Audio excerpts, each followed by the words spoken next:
Okay, my name is Professor Herries. I am an archaeologist at Australis University, so hopefully, unlike most of the primary school kids that I speak to, you guys know what an archaeologist is. Most of them tell me that I dig up dinosaurs. That's the one thing that we don't do. Although I do love fossils. I love three things in my life. One is fossils, one is skulls, and caves. And somehow I've managed to make this into my job, and some idiot pays me for it. So this is a wonderful outcome. Obviously, I grew up sort of in the 80s when Indiana Jones was a big thing, and mostly when people think of archaeology, they think of Indiana Jones. So I tried to create probably my best pun, which probably wasn't that good. Indiana, and a lot of bones in the caverns do. Or really what this is all about is what to believe on Netflix and what not to. Because I'm going to talk about some of the terrible, terrible archaeology that's presented in the media, but then also talk a little bit about the fossil history of South Africa and some of the work that I actually do, some actual sort of science behind all of this. So, if anyone's wondering, Indiana Jones and the Last Crusade is my favourite, maybe a little bit controversial. I try to ignore the fact that Indiana Jones basically became the ancient aliens guy in the following movie. Archaeology has a real Indiana Jones image problem, so I do have the hat, but I should probably get rid of it. So, let's get rid of that. A lot of archaeologists really loathe Indiana Jones. He's not a great archaeologist. And he spawns all of this other stuff. So if anyone's, we have Hugh Bonneville here, who's probably more familiar from Downton Abbey, doing his best Indiana Jones impression. Expeditions Unknown, this guy does actually have an archaeology degree. It's now on 14 seasons, and the first season they started with looking for Amelia Earhart. By season 2 they were looking for vampires, so I don't know how good that is in terms of actual archaeology. So, whoops, how do I go backwards? There we go. I did a search of archaeology in films, and I was immediately disturbed, because this is what came up. Some of it I understood. Alien versus Predator was a bit of a surprise for me. But apparently they got unleashed because archaeologists were digging in the wrong place. So, there we go, dangerous archaeologists. The only real one on here that's not, mostly sort of a lot of sci-fi crossovers, is up there on the top left-hand side, which is something you can go and watch on Netflix, which is called The Dig, which is actually about some archaeology where they excavated a 600-year-old burial of a ship in the southeast of England, which I can actually recommend. The techniques are a little bit out of date, but if you're ever in the British Museum, you can go and see the helmet that actually comes from that. So that's something I can recommend. Now, if anyone's got small children, I'm sure you've seen a lot of Bluey. I personally love it myself. What not everybody knows is that Bandit, Bluey's dad, is an archaeologist. And if you go and look for a short online called Archaeology, he sits there and talks about how they found the first upright canid. It is my favourite thing that they've done for the Bluey show. Part of this is that the creator of this, his brother is actually an archaeologist based at Griffith University. So this doesn't create a lot of controversy other than people have wondered how an archaeologist manages to afford a $3 million mansion in Brisbane. But actually, funnily enough, lots of people think archaeology is not a career, but you can come out of a degree in archaeology straight into a job between $80,000 and $120,000. There is a shortage of archaeologists in Victoria, and every building and road that is built, you need an archaeologist to do an impact assessment beforehand. So we actually help build Victoria, so it's not actually that unreasonable that someone can afford a house like this. I don't, but I'm sure there's some people who do. As far as what real archaeologists look like, and most of the ones you might find around Melbourne, well, to be honest, you would think that they were tradies, to be honest. So lots of fluoro, hard hats, because most of our students go on to do commercial archaeology. If we look at all the new tunnels built in Melbourne, it's mostly a lot of our students that are excavating them. So that's really what most archaeologists look like around Melbourne. that brings us to the big thing that we sit on Netflix. And the interesting thing about tonight is actually, what I found out is tonight is also the premiere of Ancient Apocalypse Season 2 on Netflix. So we're premiering together. This is perhaps the worst thing imaginable in terms of putting archaeology out into the mainstream. So it's a chap called Graham Hancock, who is a journalist. For many, many years, he basically is the poster child, not a child anymore, but a bit of pseudoarchaeology, okay? And he basically thinks that people like me are hiding the truth from you all. Because like Big Pharma, we are big archaeology. They don't want you to know about the past, okay? So he thinks that basically there was an ancient civilization living around about 13,000 years ago that was wiped off the face of the earth by a series of comets, and that archaeologists are hiding the truth. So there we go. Please don't watch it, it's awful. But we are getting Ancient Apocalypse in the Americas, and every year that goes by, I have celebrities who I think, oh, you know, that celebrity, they were quite nice, they seem quite nice, they've never done anything wrong. Unfortunately, one of those was Keanu Reeves until this week. Keanu is in Ancient Apocalypse 2, which I now like to call Bill and Ted's Bogus Journey 2. So look forward to that. It seems every year another one goes and bites the dust. So there we go. That brings me to something that is not necessarily in the realms of pseudoarchaeology, but does begin, unfortunately, to blur the line. So, also on Netflix is a show called Unknown, and there is an episode called Cave of Bones, which is about this chap here. It's a chap called Lee Berger, who discovered some amazing fossils in South Africa. Absolutely amazing fossils, really, really interesting.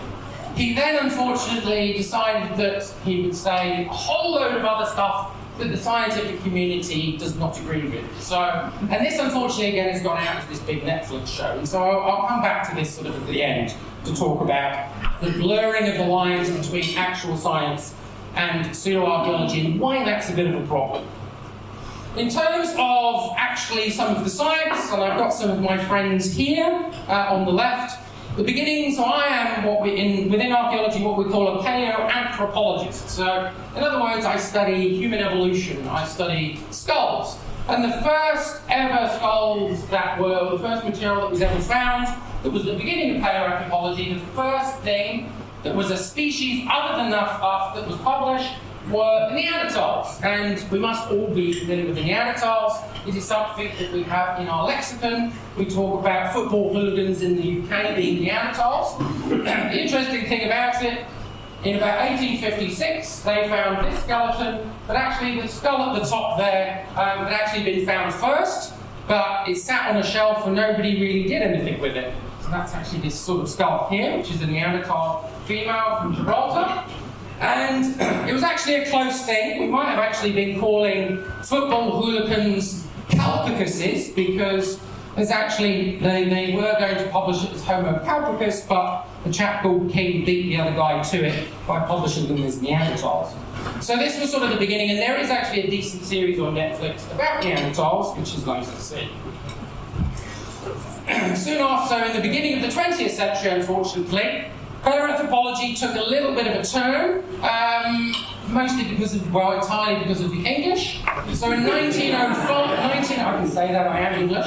In 1908, the British, a guy called Charles Dawson, found this material, or at least a labourer gave it to him, okay? And this was considered to be the missing link, okay? The British really wanted the missing link. They wanted it so much, in fact, they forged it.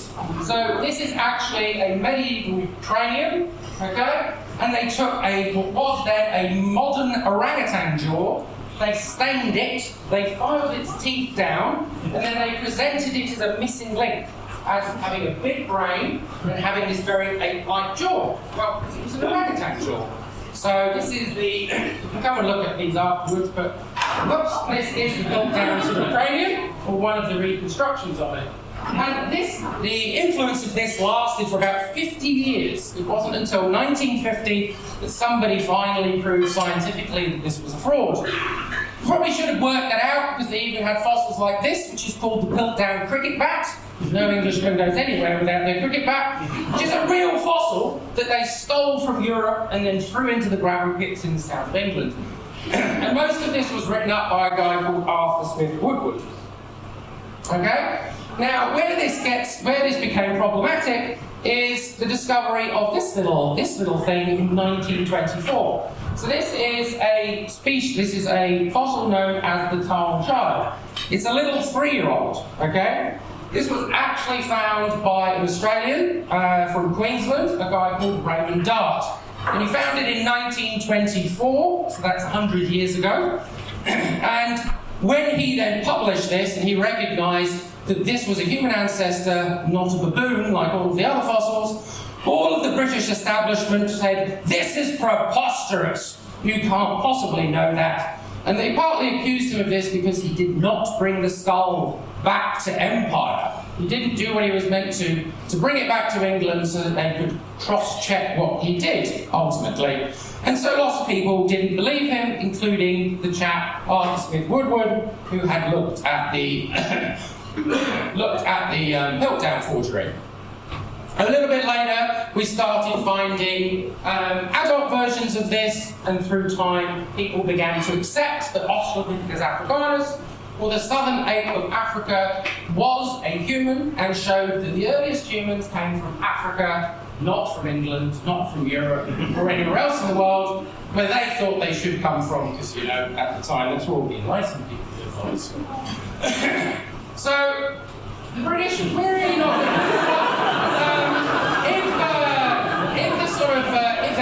if Raymond Dart had brought the Tarn child back to England, it would probably still be there. Obviously, we're all familiar generally with the Elgin marbles that the British Museum refuses to give back. Well, actually, the same is true of certain fossils as well. So this fossil down here, which was first again Arthur Smith Woodward described, is the type specimen of Homo rhodesiensis from Zambia. Zambia has been trying to get this back from the UK since 1972, and the British generally tend to say no to this stuff.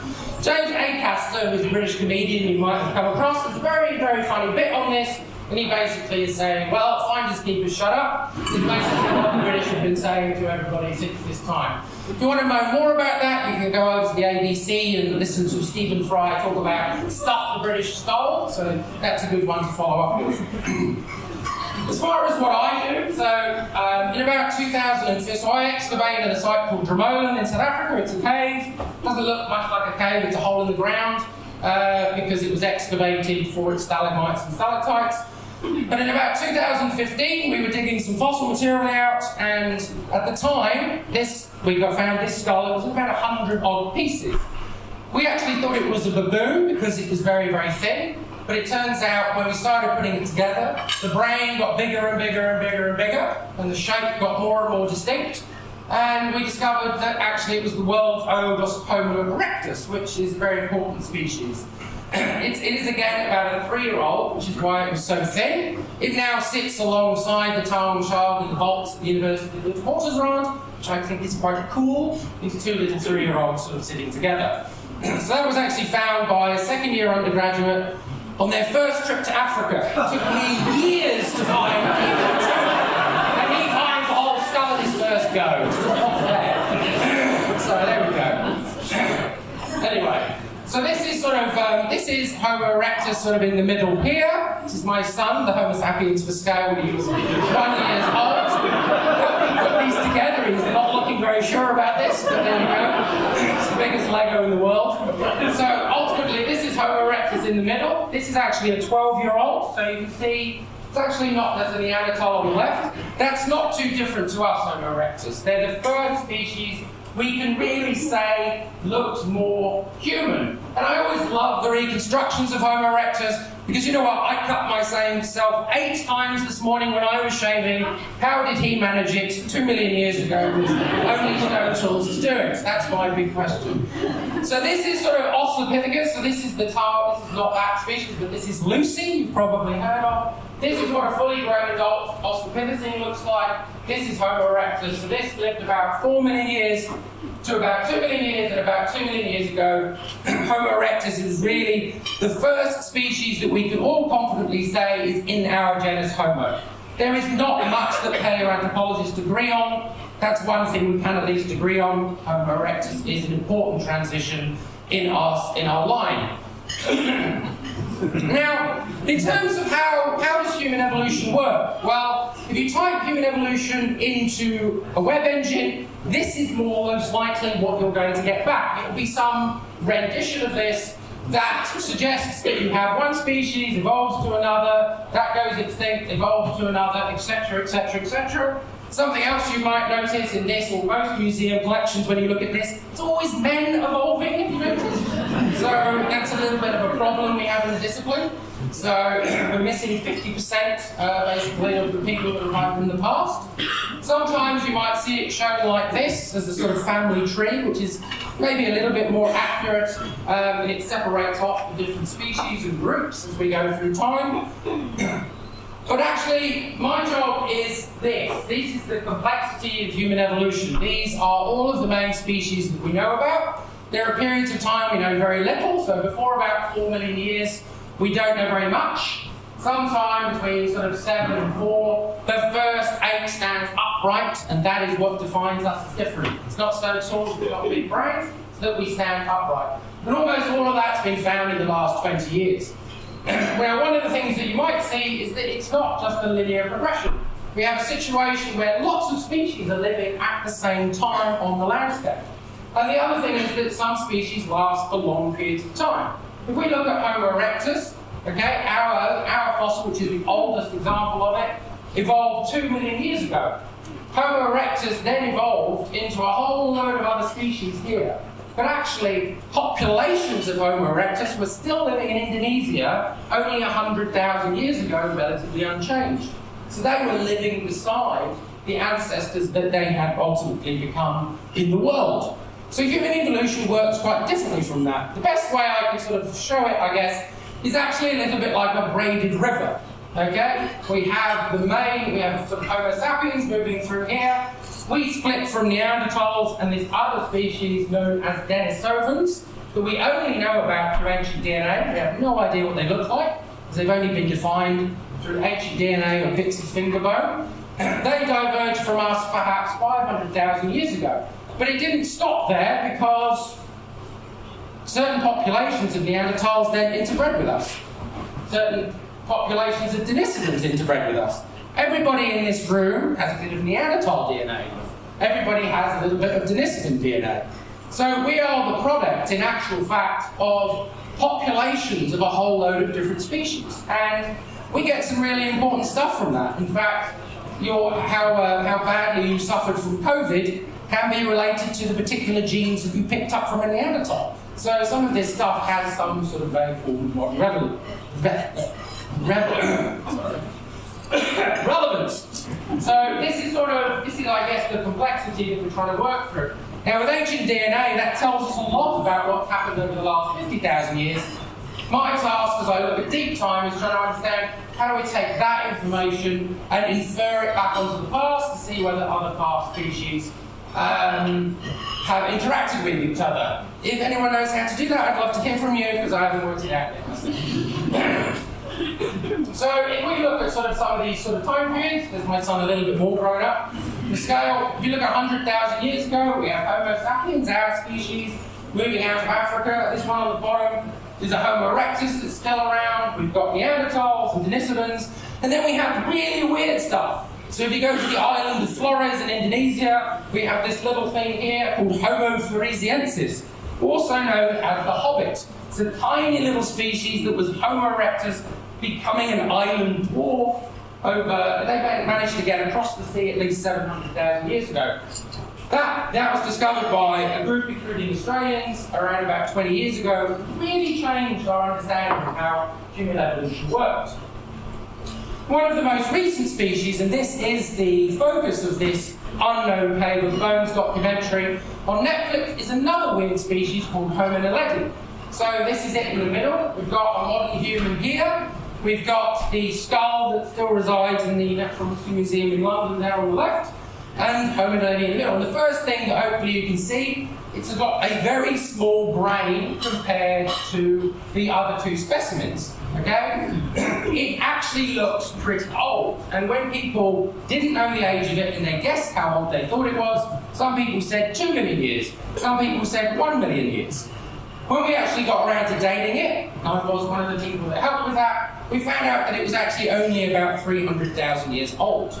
So we had this thing that looked like it should be 2 million years, wandering around Africa at 300,000 years at the same time as our ancestors, which is really, really weird. And very cool and very interesting. So this is the site where it comes from, and where it's found is also fascinating. So this is the cave. Okay, you come into the entrance through here, you come down through the Superman crawl, because you have to sort of lie on your front and wriggle forward like a worm. You come into what's called the Dragon's Back, climb up here, and then you get to this thing called the chute. The chute is about 12 meters deep, and at its tightest point, it is 18 centimeters wide. Okay? So groups of people have been squeezing down this to excavate this stuff out, which is pretty cool. And there is a big question about how did all of those fossils get into the bottom chamber? The people that excavated the site argued, well, actually we can't come up with a very good solution for that. They must have been burying their dead in there, which would be quite a surprise for something that was relatively small-brained at this time period.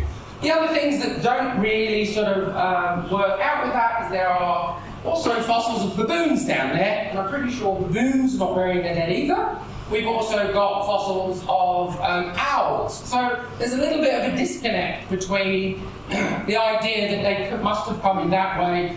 Many people have questioned whether there was another entrance that came into the chamber at some other point, but the people excavating it have said that they have no evidence of it whatsoever. So this idea of burial, they sort of talked about from the very beginning, and more recently they've sort of doubled down on this idea, and this is sort of the focus of this Netflix show, Unknown Cave of Bones.